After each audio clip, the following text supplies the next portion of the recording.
Good morning, and hey now, PASW staff, clients, and friends joining us from all around. Welcome to Monday's class. Hope you guys had a great weekend. I was very impressed with the results for the French Connection, for your film scoring results. Thank you for sending that in. Thank you for your hard work. As we all know, today is Monday, and Mondays are film scoring Mondays, where I get a scene and have you score something. The point is to watch the scene and look at it and see what it reminds you of. See if you hear music in your head. If it reminds you of something, tell me that music and send it to me, and I'll embed it. I'll put the music over the visual, and you can see your original film score. So that's the general idea of it. And it's been going great so far. I appreciate the work. I'd love to have new people join in and have fun with us. So if you're scared, don't worry. There's no right or wrong answers, and it'll all be fun. So, okay, we did French Connection, right? So we were in Brooklyn where they filmed that famous scene underneath the bridge. So now we're going to go into, yes, space, outer space. We're going to score a scene, very famous scene. So even if you haven't seen the movie, it's really iconic, the scene and the music together, which I'm going to take out, and we're going to find some other music to put in.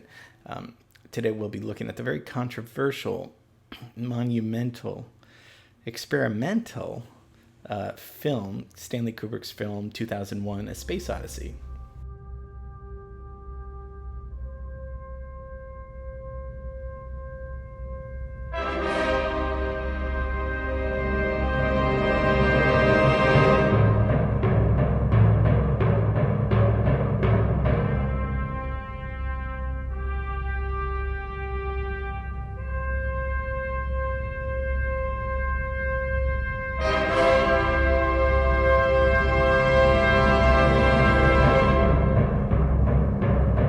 This film came out in 1968, and as you can see, it's a science fiction film. It's an epic film, and I mean, in a nutshell, it's kind of man's relationship to the universe.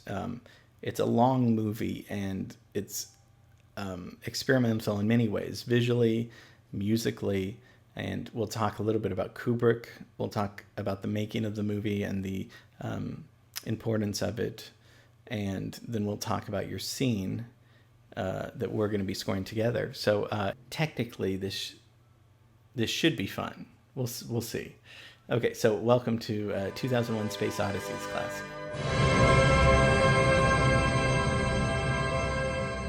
So Stanley Kubrick is a director I'm not sure if we talked about, but maybe you know that name, Kubrick. One of the most influential, famous directors of all time. Jewish, born in the Bronx in 1928. So most people think he's European. He has a European sensibility, but he was born in New York, but mostly lived in England all of his life. Filmed his movies over there. Was reclusive and a workaholic and shy, and died when he was 70 in 99. So, but his output was tremendous. And what he did was, after making the great film Dr. Strangelove, he wanted to explore space. And as we know, the 60s was a time of space exploration, and what he wanted to do was different. Other films before him, Forbidden Planet and The Day the Earth Stood Still, good, B movies, camp movies. He didn't want to do that. He wanted to do a serious movie about space and about evolution and about man's relationship to this terrifying thing above us. I mean, if we think of space, it's exciting but very terrifying. So he wanted to do something serious. He didn't want to just do another movie about space, and he did. I mean, as we can see, it looks so realistic. And for 1968, it's amazing that he got it looking so right. I mean, part of the reason was because he had he did a lot of research, obviously, but then also worked with people from NASA and Carl Sagan and real intellectuals that knew about what it looked like, what it would look like.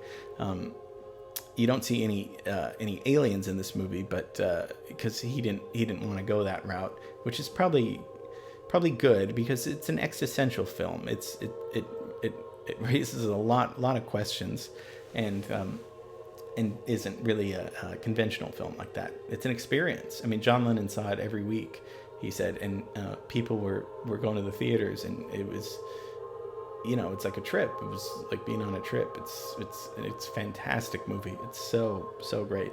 So you can see how serious he was about this. So the film follows this voyage to Jupiter with this computer on board, Hal, who is kind of their all-knowing friend, computer guy, who eventually terrifies them and becomes this kind of evil character.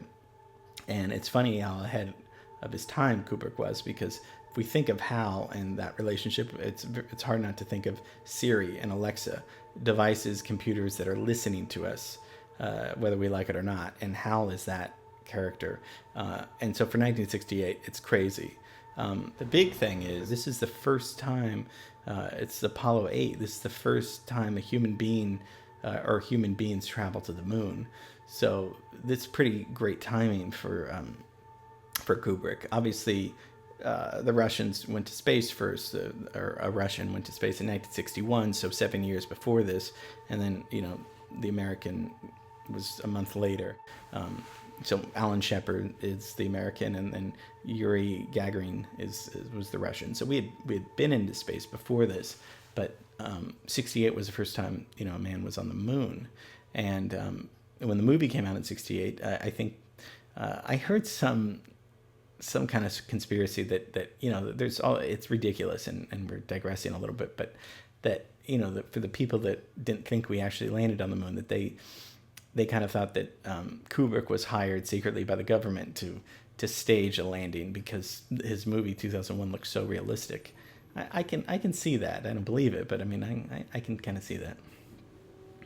So the whole movie is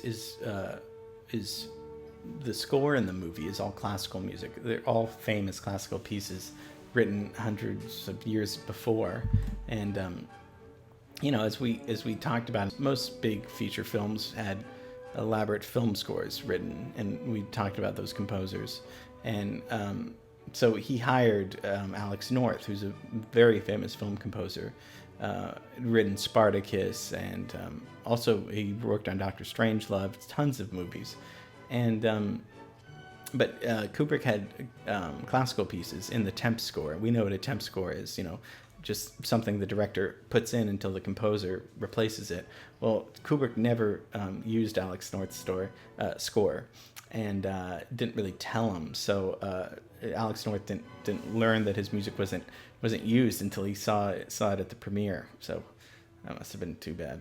But the classical music in it is very cool because it creates this mood music. And who did we talk about that created mood music?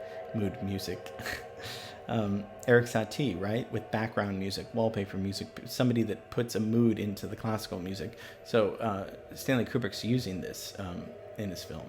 So the scene we're going to be looking at in scoring is the Dawn of Man scene, and this scene happens 4 million years ago in Africa, where a bunch of apes are we're seeing them in this habitat, where they're kind of vying for who's going to take over and the survival of the fittest, with Darwin's theory. So although these look so realistic, they're mimes, and Daniel Richter played the lead ape and choreographed the movements of other man apes. So these are all just mimes, but acted so realistically. So they're eating, hanging out, and then all of a sudden they see this monolith, and the monolith is kind of this, slab of marble or something, until the lead ape is sitting there at the pile of bones, and he sees this other ape trying to drink drink water from this watering hole, and the lead ape takes this bone and realizes with this bone he can kill this ape, and he can be in charge, or number one. And so he finds a tool, a weapon, and he's able to use this weapon. So let's take a look at the scene that you're going to be scoring.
wonderful scores by Strauss.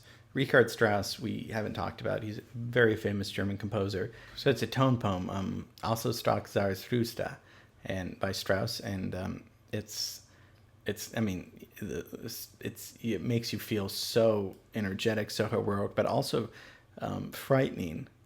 I mean, Kubrick uses this music to, I mean, just this ape. He realizes the strength and power he has with this weapon. It's very, which is not good, but I think Kubrick's message is that in order for evolution to happen, there's going to be war and conflict, unfortunately. Whether, I think that's Kubrick's, that's his philosophy. I'm not saying that's, and that might be true, but in order for change and progress, there's going to be conflict and there's going to be violence. So you see the power from this ape getting it, and it's terrifying. So let's think of something else. So let's listen to it though first without the score.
Pretty different, of course. I mean, usually that is the case.